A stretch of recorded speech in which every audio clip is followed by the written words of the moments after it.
Boas-vindas a esta nossa análise sobre como construir um verdadeiro kit de ferramentas de saúde mental. Hoje, a gente vai mergulhar direto na mecânica do nosso humor e entender como podemos quebrar aquelas espirais negativas que nos puxam para baixo no dia a dia. E vamos fazer isso direto ao ponto usando alguns insights práticos e sensacionais da psicologia clínica. É um assunto fascinante e que, honestamente, muda completamente o jogo.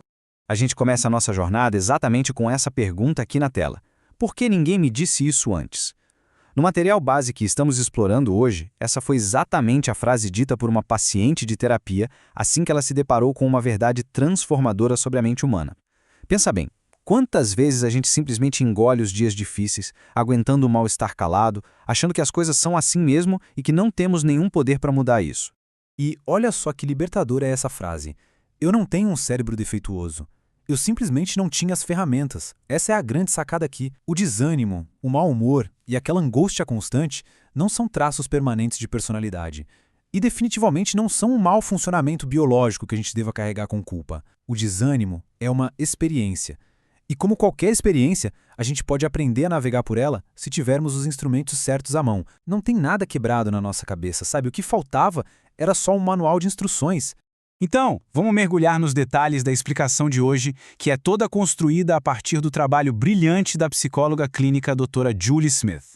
O que é realmente incrível na abordagem dela é como ela normaliza as nossas flutuações emocionais. Ninguém, literalmente ninguém, está feliz o tempo todo. A ideia central aqui é nos armar com um kit de ferramentas mega prático, voltado para a vida real e cotidiana, para lidarmos com todos esses altos e baixos com muito mais clareza e resiliência. E este é o nosso roteiro de hoje para montarmos essa caixa de ferramentas. Vamos passar rapidamente por o mito da felicidade, a mecânica do desânimo, o círculo vicioso, as armadilhas do alívio, padrões de pensamento e fechando com chave de ouro a caixa de ferramentas. Começando então pela nossa primeira parada, o mito da felicidade e como precisamos reformular a forma como enxergamos o desânimo. O ponto principal aqui é que a gente deveria tratar a nossa mente exatamente do mesmo jeito que a gente cuida do nosso corpo físico. Pensa bem, se está chovendo ou fazendo muito frio lá fora, a nossa reação automática é pegar um casaco, certo? Ninguém acha que o corpo quebrou só porque sentiu frio. A gente simplesmente age para se proteger. A mesma proatividade tem que acontecer na saúde mental. Construir resiliência e reconhecer os nossos gatilhos de mau humor funcionam exatamente como esse casaco para os dias em que o nosso clima emocional não está lá muito favorável. Avançando para a seção 2, a mecânica do desânimo ou a verdadeira receita do nosso humor. Sabe aqueles dias em que a gente acorda querendo só destruir o botão soneca do despertador e já sentindo um pavor absoluto do que vem pela frente? Quase sempre tem uma verdadeira receita fisiológica acontecendo nos bastidores. Imagina só a sequência. A gente trabalha até tarde, o que leva a um sono todo picotado, e aí vem o susto de um alarme altíssimo de manhã, somado ao fato de que o corpo já acorda levemente desidratado. Pronto. Tudo isso dispara uma enxurrada de hormônios do estresse de uma vez só. O nosso cérebro recebe todas essas informações físicas e deduz automaticamente que algo está muito errado. O desânimo se instala com força, mas repara só, ele começou com uma base puramente física. O que nos leva perfeitamente à nossa terceira seção, o círculo vicioso, que é a famosa espiral descendente. O que realmente é fascinante nesse mapa na tela é como ele desenha perfeitamente essa espiral ladeira abaixo. Eventos externos causam aquela sensação inicial de abatimento. E aí, diante do desânimo, o que a gente normalmente faz? A gente cede àquela vontade supernatural de se retrair, de ficar no nosso canto e passamos a fazer menos atividades. O grande problema é que, agindo assim, a situação fica paralisada, nada muda. E isso rapidamente alimenta crenças extremamente negativas do tipo, de que adianta tentar, nada vai me ajudar mesmo. E pronto, essa crença reinicia o ciclo, afundando a nossa energia ainda mais. É um mecanismo perfeitamente mapeado e incrivelmente comum para todos nós.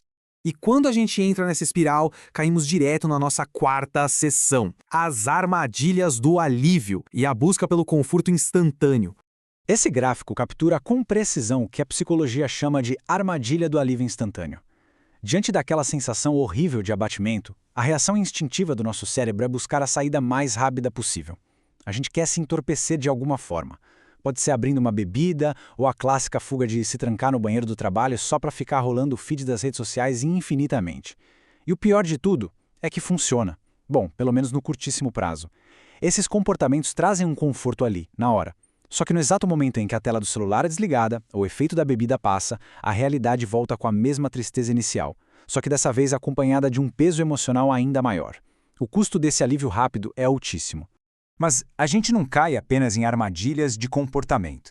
Chegamos à seção 5, padrões de pensamento, que são as nossas temidas armadilhas cognitivas. Dá uma olhada nessa tabela. Ela mostra vieses que, sendo bem sinceros, a gente conhece na pele. Por exemplo, a velha mania de adivinhar pensamentos. Um colega dá um olhar um pouco mais cansado e a gente já deduz na mesma hora que a pessoa nos odeia. Tem também a supergeneralização.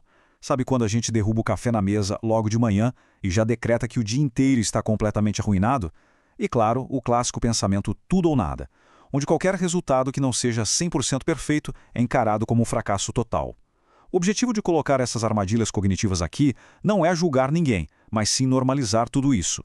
Quando a gente entende que nossa mente prega esses truques naturalmente sob estresse, conseguimos flagrar o pensamento no exato momento em que ele surge, e é assim que a gente rouba todo o poder de destruição dele. E agora que a gente dissecou os problemas, vamos para a tão esperada seção 6, a caixa de ferramentas com as nossas intervenções práticas.